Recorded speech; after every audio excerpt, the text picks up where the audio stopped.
How you guys doing? It is Friday, August 21st, 2020 out here in this quarantine.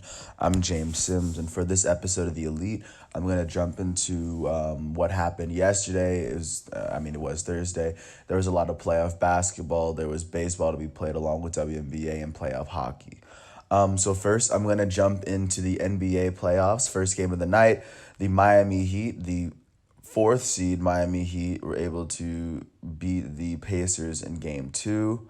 Well, I mean, it's a 4-5 series. They're the fourth or the fifth seed, but they were still able to beat the Indiana Pacers 109-100 to give them a 2-0 series lead. Starting with the Pacers, their big performance will come from their shooting guard Victor Oladipo, who would finish with 22 points and 4 assists, along with 2 steals. He shot 5 of 14 from the field, 4 for 11 from three, and he made all 8 of his free throws.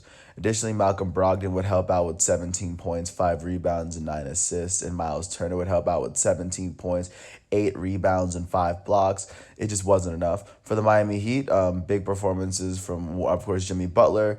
He would finish with 18 points, 7 rebounds, 6 assists, and 2 steals. He shot 5 for 13 from the field.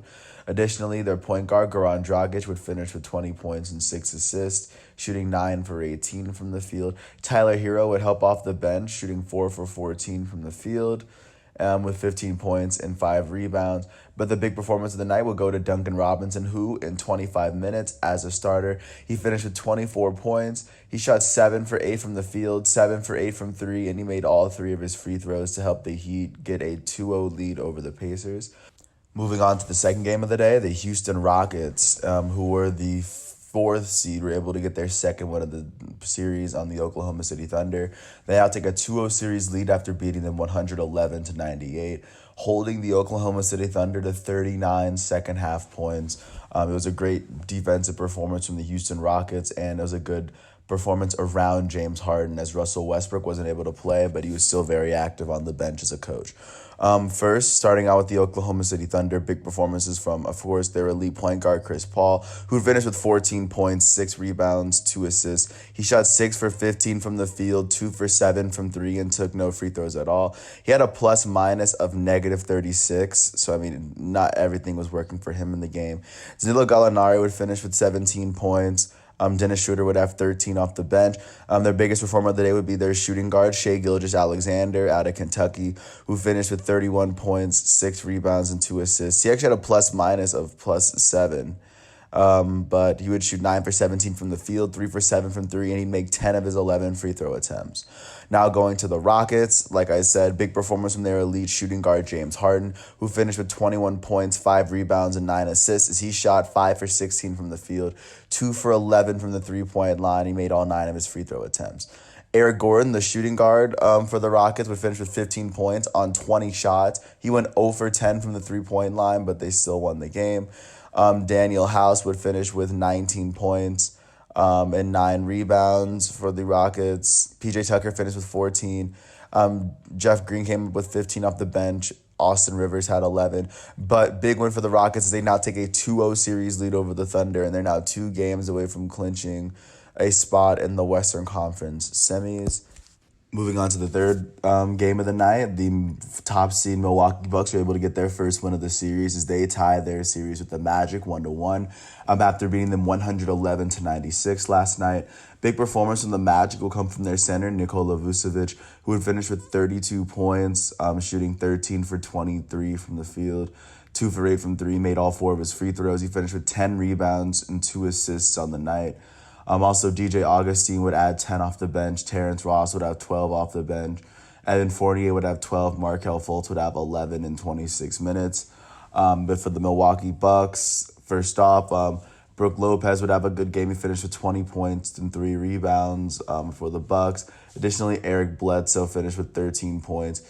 Their elite forward, Chris Middleton, finished with 2 points, 5 rebounds, and 6 assists. Not really, but not really his best game, but of course, he needs to really get on it. Pat Connaughton will come off the bench and finish with 15 points. He shot 5 for 8 from the field, all 3-point attempts, and he finished with 11 rebounds on the day in 24 minutes. The big performer of the night for the Milwaukee Bucks would be Giannis Antetokounmpo. He finished with 28 points, 20 rebounds, and 5 assists. He shot 10 for 23 from the field. He shot 1 for 5 from 3 and 7 for 8 from the free throw line in 32 minutes. And with the series, just like I said, the Milwaukee Bucks officially tied their series with the Orlando Magic at 1. And last but not least, heading out west, the Los Angeles Lakers and the number 1 seed were able to even up their series with the eighth seed Portland Trailblazers, 111-88. Basically, after putting in their reserves and in the fourth quarter and having extensive garbage time through there. Starting with the Trailblazers, of course, their elite point guard Damian Lillard would finish with 18 points in 30 minutes. With 3 rebounds and an assist and also a steal. He shot 6 for 14 from the field, 1 for 7 from the 3-point line. He made all 5 of his free throws, though. In addition to him, Carmelo Anthony had 2 points in 27 minutes. CJ McCollum had 13 points in 33 minutes on 16 field goal attempts with 5 rebounds and 3 assists. Anthony Simmons would come off big in the bench for the Trailblazers in garbage time. He had 15 minutes and he scored 11 points in those minutes. Now jumping to the Lakers, because of course the Lakers had to sit. Their elite small forward, LeBron James, would finish with 10 points, 6 rebounds, and 7 assists as he shot 4 for 11 from the field and went 0 for 3 from the 3-point line. Kentavious Caldwell-Pope would also add in 16 points as a starter. J.R. Smith would add 11 points off the bench. The biggest performer for the Los Angeles Lakers would be Anthony Davis, their elite power forward, who would finish with 31 points, 11 rebounds, 3 assists, a steal, and a block on the day. He finished 13 for 21 from the field, 3 for 4 from the 3-line, and he made both of his free throws. And like I said, with this win, the Los Angeles Lakers jump up 111-88, and I think they had the play of the night where it was just a nice lob from Anthony Davis to LeBron, and I believe the second quarter. It was a nice little alley-oop, great game. Kind of reminds you like why basketball is just the sport. Then, of course, jumping to the WNBA, showing you what's going on in that bubble just so you can look or just so you can get a good understanding for what's going on over there. Yesterday, on Thursday, the Chicago Sky took on the Liberty and beat them by 16. They beat them 101-85 behind Courtney Vandersloot's 19 points and 10 assists. Additionally, the Seattle Storm lost their second game of the season to the Indiana Fever. For the Storm, Jewel Loyd finished with 35 points. It just wasn't enough. Kelsey Mitchell put up 17 points to end the Storm's 9-game winning streak. And the last game of the night, the Vegas Aces were able to beat the Connecticut Sun 99-78 behind Kayla McBride's 25 points. Looking forward to what's going on today in the bubble at IMG. First, the LA Sparks take on the Atlanta Dream. The Atlanta Dream are 2-10 on the season. That's at 7. At 8 o'clock, the DC Mystics take on the Dallas Wings. Both those teams looking to get their 5th win of the season. And going to the last game of the night, the Minnesota Lynx take on the Phoenix Mercury as Sylvia Fowles takes on Brittany Griner in that much anticipated matchup. Now jumping to the hockey bubble, just to give you a little bit of a glimpse into what's been going on the past couple of days. Yesterday there were a couple of games because they're still in the first round. First off, the New York Islanders were able to shut out the Washington Capitals completely, and beat them 4-0. They beat them 4-0 last night to win the series 4-1. Anthony Beauvillier, sorry if I butchered your name. He was the left winger that helped put the Islanders above, and also their goalie, Semyon Varlamov. Good win for the Islanders overall. Additionally, the Dallas Stars were able to beat the Calgary Flames 7-3 after scoring 5 goals in the second period to give them the series win. Big performance from Dallas right wing Denis Gurianov. He finished with 4 goals, and he finished with an assist on the day. And now the Dallas Stars will advance, giving you just a glimpse into what hockey is, what's to be looking forward to, what to look forward to today. The Philadelphia Flyers are going to take on the Canadiens in Game 6. The Flyers lead that series 3-2. They're looking to advance to the next round. And the defending champs, St. Louis Blues, are down 3-2 to the Vancouver Canucks as their Game 6 happens at 9:45, and they could either push it to Game 7 or the Blues can be eliminated right here and right now. So that's what's going on with hockey. I'm just going to transition into baseball ever so smoothly. Starting out west with the ALNL matchups. First game of the first matchup happened between the Houston Astros and the Colorado Rockies. And now with their eighth win, the Houston Astros are now sitting at 15-10, and the Rockies now dropped to 13-12 after the Astros beat the Rockies 10-8 yesterday. German Marquez would pick up his fourth loss of the season as he allowed 10 runs in 5 innings. For the Rockies, their right fielder, Charlie Blackmon, would finish 2 for 5 with 2 RBIs. Their elite third baseman, Nolan Arenado, would finish 2 for 5 with an RBI and a run as he hit his seventh home run of the season. Moving to Houston, their center fielder, George Springer, would finish 1 for 4 with an RBI. Their elite second fielder, Jose Altuve, would finish 2 for 5 with 2 RBIs. Kyle Tucker, their left fielder, would finish 2 for 4 with 2 RBIs and 2 runs as he's been hitting very well as of late. But the Astros would pick up this win. Moving on to yet another one, the Seattle Mariners hosted the Los Angeles Dodgers, and the Dodgers were able to beat them 6-1 behind Clayton Kershaw. Clayton Kershaw picked up his third win of the season as the GOAT level pitcher. He only allowed 1 run in 7 innings. He gave up 4 hits. He struck out 11 batters in those 7 innings. The only run he gave up was a home run to Kyle Seager. To Seattle, Kyle Seager, he went 1 for 4 with the RBI, the one run off of Clayton Kershaw. For the Dodgers, their elite right fielder Mookie Betts would finish 0 for 4 with a run and a walk. Their elite center fielder Cody Bellinger would finish 2 for 3 with 2 RBIs and a run as he hit his sixth home run of the season. With this win, the Dodgers are now 19-8, and with this loss, the Seattle Mariners now drop to 8-19. Moving out to yet another game, let's go to Slam Diego, where the San Diego Padres once again hit a grand slam in their fourth straight game. They are the first team in MLB history to do so. So of course, that's the play of the game. But they would end up winning on a Jake Cronenworth single. Walk-off single in the 10th to give them this win over the Rangers. With this loss, the Rangers are now 10-14, and with this win, the Padres are now 15-12 as they beat the Rangers 8-7. Looking at the Rangers, their first baseman, Danny Santana, he would finish 1 for 4 with 3 RBIs. He would be the main guy that drove in runs for the Rangers. For the Padres, their elite shortstop Fernando Tatis Jr. would finish 1 for 5 with a run. Their elite third baseman Manny Machado would finish 2 for 3 with 2 runs and 2 walks. And their first baseman Eric Hosmer would finish 2 for 4 with 4 RBIs and a run as it was his turn to hit the grand slam this time for the Padres. And I think they've hit a home run. They've hit a grand slam in every single game that they've played against the Padres. So that is pretty crazy. Moving on to the Bay, the Oakland A's were able to get their 18th win of the season after beating the Diamondbacks 5-1. Manaea would pick up his first win of the season as he allowed 1 run in 5.1 innings pitched, striking out 4. For the Diamondbacks, Escobar was the only player to really get an RBI. He finished 2 for 4 with an RBI and a run on the day. He hit a home run in the third. He was Manea's the only run he gave up. Big game for the Oakland A's from their elite third baseman, Matt Chapman, who had finished 2 for 4 with 3 RBIs and 2 runs. As he hit 2 home runs in the season, he now has 8 on the season.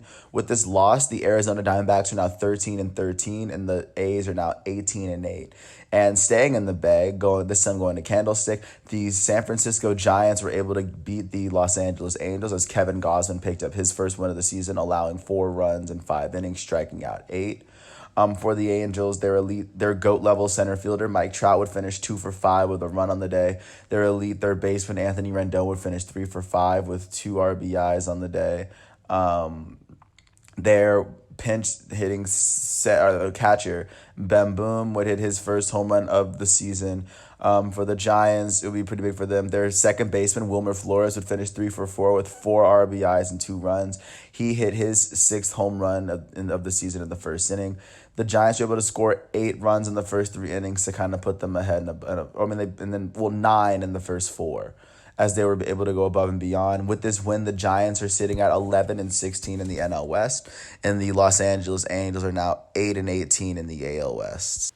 Starting out in Chicago, the Chicago White Sox hosted the Detroit Tigers and completely shut them out behind their starting pitcher, Lucas Giolito, who I believe had the pitching performance of the night.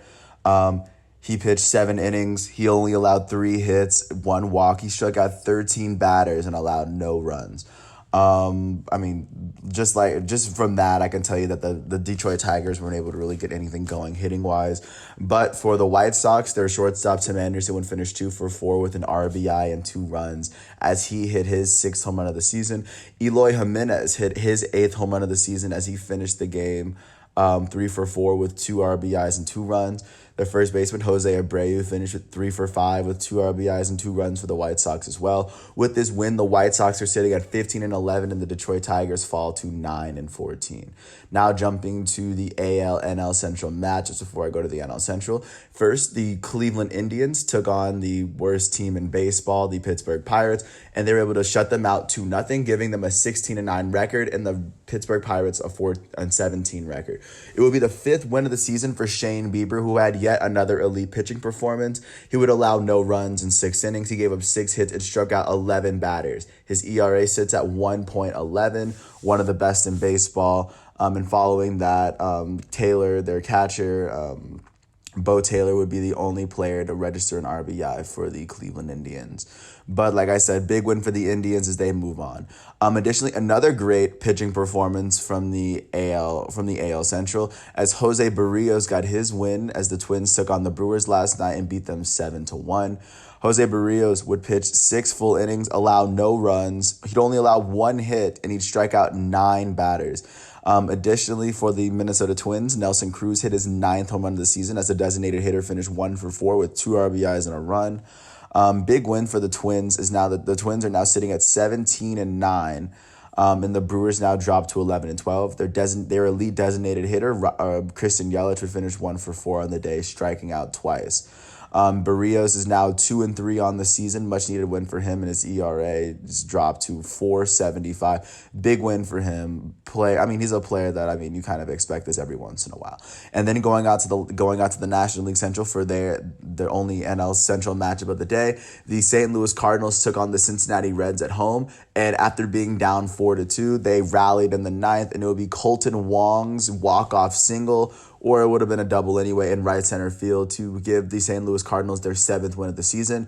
With this win, the Cardinals they're now sitting at 500. They're 7-7. With this loss, the Cincinnati Reds are now 10-13.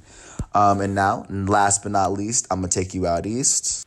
Starting out in Yankee Stadium, the Tampa Bay Rays were able to beat the Yankees 10-5, and now the Tampa Bay Rays have overtaken the Yankees for the AL East lead. They're now sitting at 17-9. Now the Yankees are 16-9. Big win from Tampa Bay Rays reliever. It would be Diego Castillo. For the Yankees, James Paxton would make the start. He would allow 3 runs in 5 innings pitched. Luke Voit would hit his 10th home run of the season as the first baseman finished 3-for-5 with 2 RBIs and 2 runs.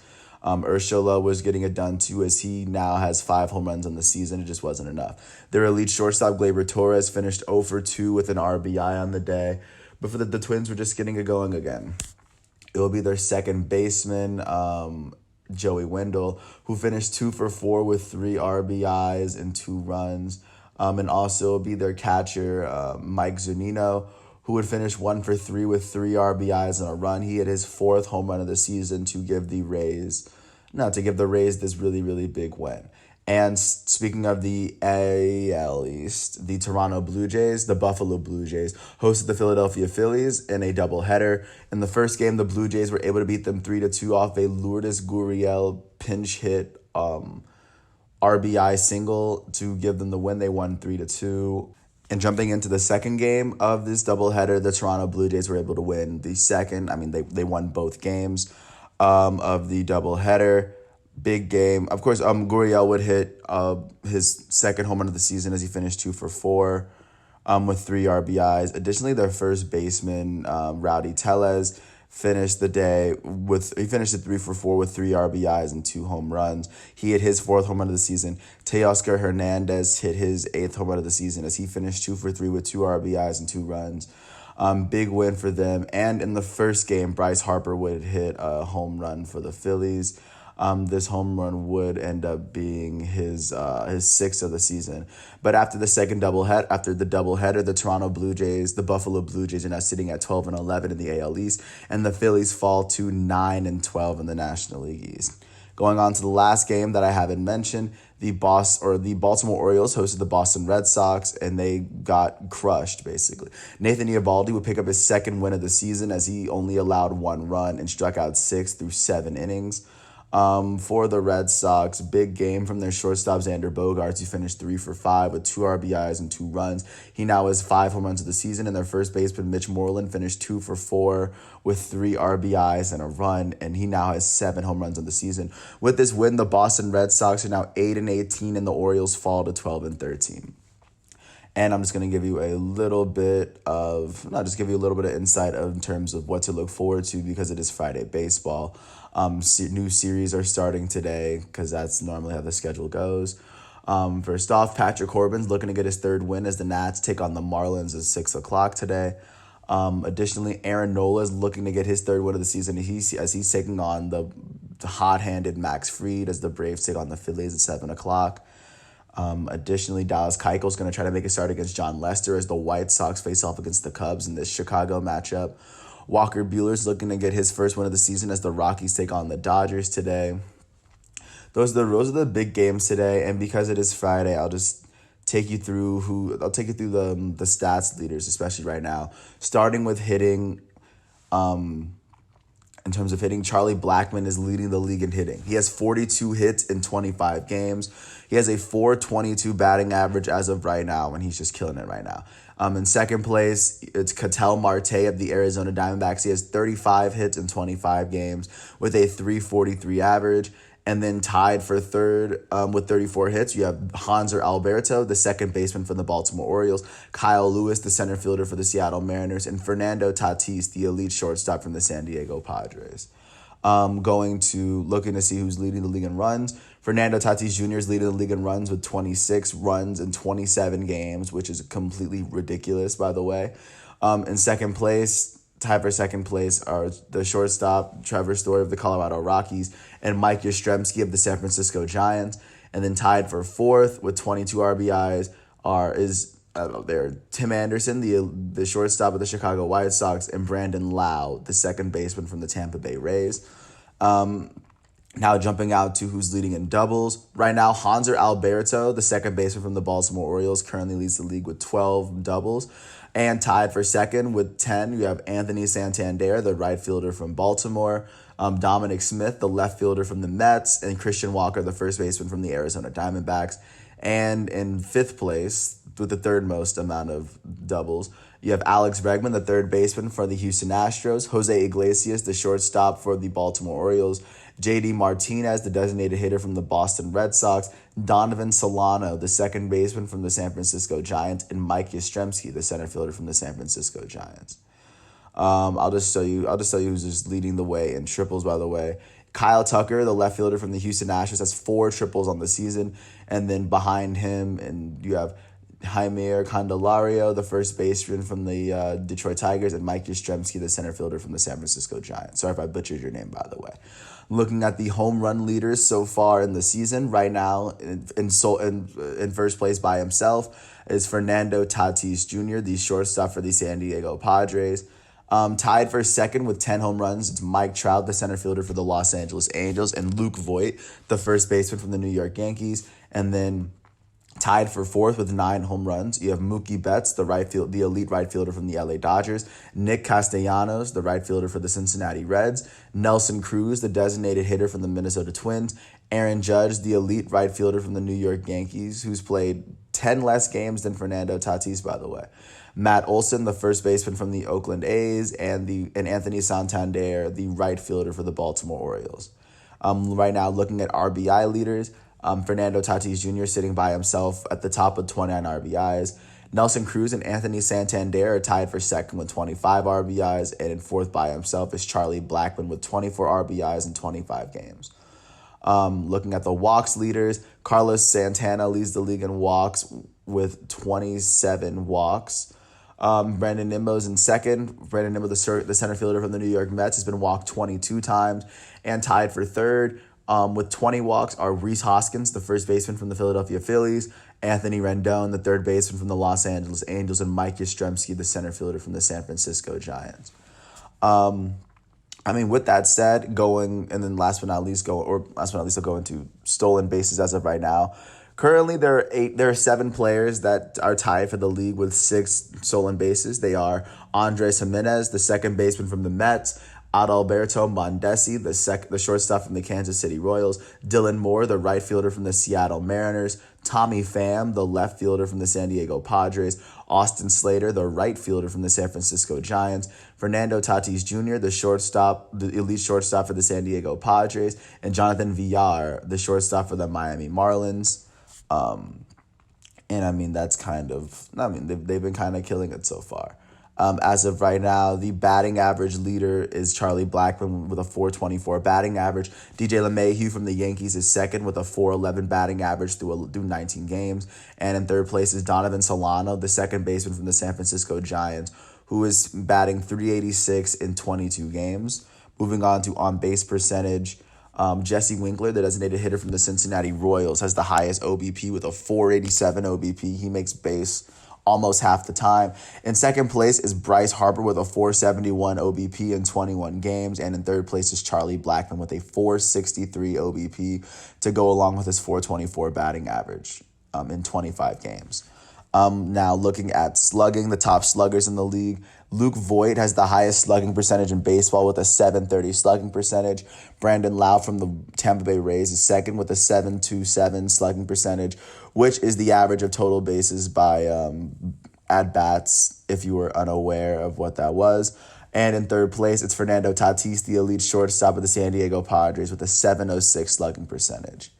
And then OPS, I could always do that. But right now I'm going to transition into pitching. Right now, the ERA king is Trevor Bauer, who has a .68 ERA in 4 starts in 26 innings. And second place, it's Shane Bieber with a 1.11 ERA in 6 starts in 40 innings. And in third place, it's Max Fried from the Atlanta Braves with a 1.24 ERA in 29 innings pitched in 5 starts. As of right now, in terms of complete games, Trevor Bauer is the only pitcher in the league who has thrown 2 complete games. Big game, not big guy from any. He's the only pitcher in baseball with 2 shutouts. Kyle Hendricks is the only other pitcher with a complete shutout in baseball. Right now, looking into saves, currently Zach Britton of the New York Yankees and Liam Hendricks of the Oakland A's currently lead the league in saves with 8, and tied for third are Brad Hand of the Cleveland Indians and Kenley Jansen of the Los Angeles Dodgers. And every single one of the players that I've named are perfect in their. Zach Britton's 8 for 8. Liam Hendricks is 8 for 9. He's had 9 opportunities but 8 saves. Right now, Shane Bieber has pitched the most innings in baseball. He's pitched 40.2 innings. Behind him is Lance Lynn, who's pitched 39 innings, who has a 1.37 ERA. And in third place, it is Herman Marquez, who's pitched 37 innings. It has a 4.38 ERA and 6 starts. Additionally, moving on, even though it doesn't matter, right now the pitcher who's given up the most runs is Matthew Boyd of the Detroit Tigers, who has an ERA of 9.64 in 23 innings. Steven Matz from the Mets has given up 23 earned runs, and he's second. And Robbie Ray from the Arizona Diamondbacks has given up 21 runs. So those are currently the stat leading board, the stats leaderboards, especially by player. And just I'll take it by team probably by the end of the weekend. But with that said, I appreciate you for listening to all 28 minutes of this. Once again, it is Friday, August 21st. This is The Elite. I'm James Sims. Thank you for hearing my piece, and peace out.